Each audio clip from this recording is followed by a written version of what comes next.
Now, I'm sure you as well as me are all too familiar with the stigmas that surround young adult literature. A lot of people believe that adult literature is way superior to the young adult books, and that is so wrong in so many respects. Of course, there are so many ways that adult literature has a step up on young adult literature, and that is something that it's true, obviously. But at the same time, you can't deny that young adult fiction has become a pretty amazing thing. So today I'm going to share with you 5 stigmas about YA fiction that I believe are wrong.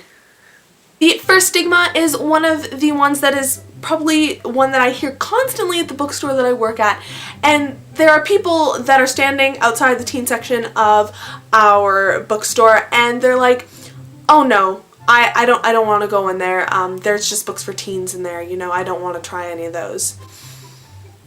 Why? I'm not sure if you've ever heard this before, but just because it's called young adult literature doesn't mean it's just for young adults, you know? If you're not a teen, that doesn't mean you can't read young adult literature, because there is plenty of young adult literature that can be read happily by an adult and consumed happily by an adult to fulfill their reading needs. A lot of YA fiction has content that people who don't read YA have no idea is a part of it, such as very mature subject matter, very dark subjects, well-developed plot lines, and interesting storylines. A lot of people think that YA's writing style is very flat and not interesting, whereas like it's all over the place. If you've ever read YA, it's like craziness. Second YA stigma is when people refer to YA as the teen genre. There is more than just one genre to teen books. There is YA fantasy, there is YA sci-fi, there is YA contemporary. Everything that there is for adult fiction, they have for young adult fiction. It's not like all YA books can be placed under one title. You can't really label it as such just because it's so drastically different that if you were to label it as one thing, there would never be one label that could cover everything that YA books have to offer. The third stigma is that the characters in YA literature are immature. Now obviously, I should have mentioned this before, there are some YA books that definitely are not great, and they probably help to aid these stigmas in getting out there and seeming relevant, but at the same time, there are some YA books that are absolutely phenomenal as well. The characters in YA literature are some of the most diverse characters that I have ever read.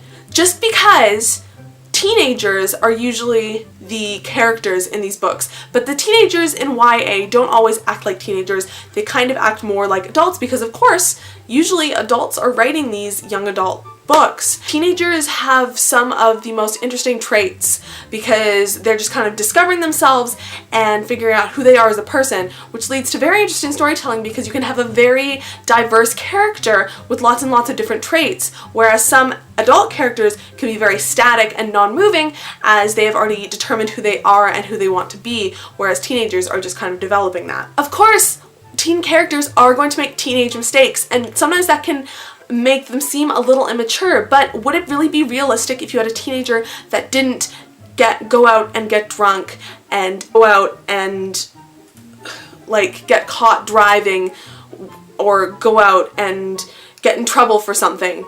Because that's what teenagers do. Like, you're not gonna be like this perfect like adult except just a little smaller. Next stigma is one that is very annoying, and is when people think that young adult literature is not well written. This is so off the charts ridiculous that it makes me angry to talk about it. Some people think that adult books are way superior because they are geared toward adults, so that means that since they're geared towards adults, the writing is going to be way better because adults are far more intelligent and superior and have way more knowledge than us teenagers do. One, as mentioned before, most YA authors are adults, so they do have that knowledge that they can put into their books. And two, we can understand this intelligence. We can understand what they're saying.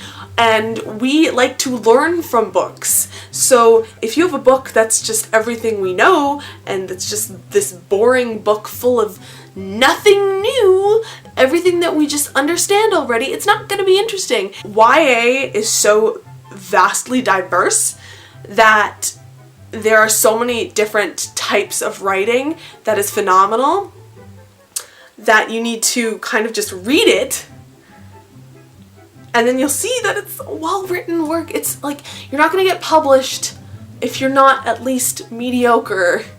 And most of the teen books are not mediocre. Most of the teen books are on top lists all the time and are highly anticipated and are everywhere and more highly recognized than some adult books. And my final stigma about YA literature is the controversy over YA literature being too optimistic and then also it being too angsty, which are 2 points that completely do not work with each other. Yes, there are very happy YA books, and yes, there are very dark and sad and depressing YA books, but in the middle, there is a beautiful mix of both, which is exactly what teenagers are. We are a mix of happiness and angst and sadness and stress and craziness and all these things that are just going through our mind that those books are able to pull in and embody. I love a nice happy Stephanie Perkins read. I love it.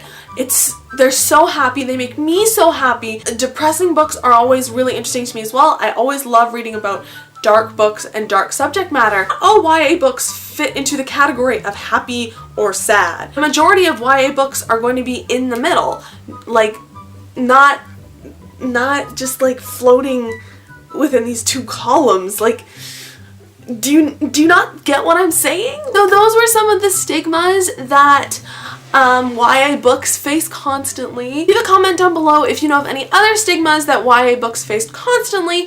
And yeah, this was kind of a little ranty video. I apologize for that, but I really kind of don't because I wanted to get my thoughts out there. If you guys have any similar thoughts, also leave them down below, and I will see you guys in my next video. Bye!